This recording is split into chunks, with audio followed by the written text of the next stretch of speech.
Hello, Grant and Eric. It's Monday, November 19th, which means it's almost Thanksgiving. And that's not the topic of my video today.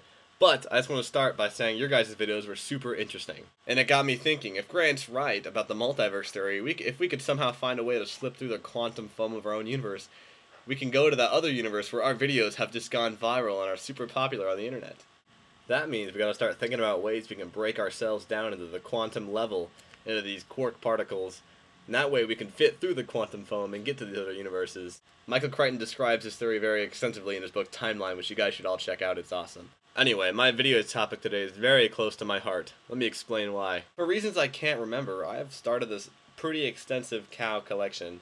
It goes back to like middle school, and I have everything from cow cups to cow stuffed animals to cow figurines, pretty much anything you could stamp a cow on, which I also have this cow stamp, so I can stamp cows on anything. It's pretty crazy. And I really don't know what it is about those giant lumbering masses of living hamburger that appeal to me so much.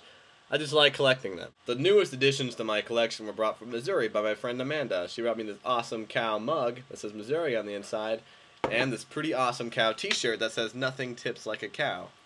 Isn't she just fantastic? Along with the mug and the t-shirt, she brought back some very surprising knowledge about cows. Get ready for this. She said that cow tipping was fake.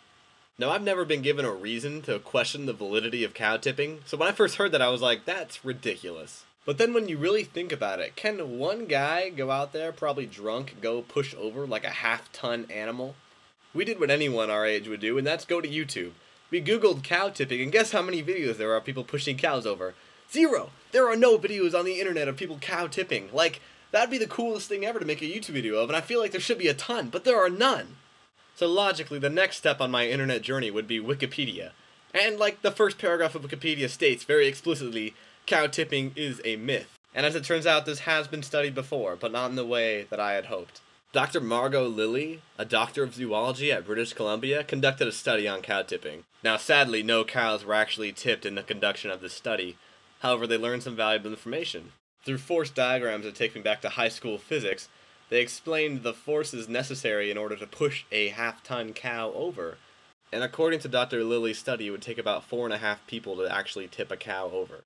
4.5 people? Really, Dr. Lilly? No. 5 people. It'll take 5 people to tip a cow over.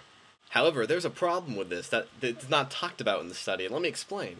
I know a thing or two about cows. I live in a very small town where there are miles and miles of cow pastures, and they're fenced off, and you don't normally see cows because they could be like anywhere in the pasture. One time, me and my sister were mountain biking in a cow pasture, and we came across a giant cow. No, it was like a bull. It had huge horns and everything, laying down in the middle of the bike path. Now, this is a very important detail because expert cow tippers say that cows sleep standing up, and that's how you sneak up on them. But I swear, this cow was laying down, kind of like a cat with its arms like tucked in. It was just laying there. And me, being one of the sharper minds of my generation, was like, hey Rachel, I'm gonna get up next to that cow and you should take my picture by it. Now I started creeping up to it, and I think I was about maybe 5 or 6 feet away when, within the span of like 3 seconds, this cow woke up, stood up, and started charging towards us. For a second it was like running with the bulls in Spain. I mean, our fight or flight kicked in and we decided to fly, and we were flying away from that cow. And seeing that massive half-ton animal with giant horns running at me with full speed was one of the scarier moments in my young life. Now this is important for a couple of reasons. First off, this cow was asleep, and I was not able to sneak up on it. It still woke up. Second, this cow did not tolerate me being anywhere near it at all, and it ran very quickly. So with this information about cows, let's take a look at that physics example again. This example assumes that 4 people could just walk up to a cow and push it over at their leisure. But obviously, this cow would be reacting like crazy, which means you'd have to push faster. And since Newton's second law of motion says that force is a factor of mass times acceleration, if you're moving faster, you gotta exert more force than even the doctor of zoology said you would have to.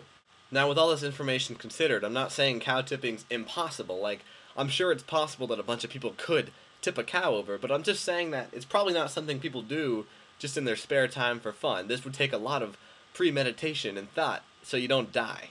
Because as stupid as cows are assumed to be, they still run on like pure instinct, and they will do anything not to be tipped over, including probably run you through with their giant horns. So that puts cow tipping right up there with like snipe hunting. Both those activities are just things you trick your city boy cousin into doing when they come to visit. But you know what? I remember that in the Pixar movie Cars, they went tractor tipping. And do you remember Up? Russell was snipe hunting, and he found that giant bird. Pixar is feeding our children lies. Well, I hope you were fascinated about my cow tipping facts. You guys have a good Thanksgiving, and I'll see you next time.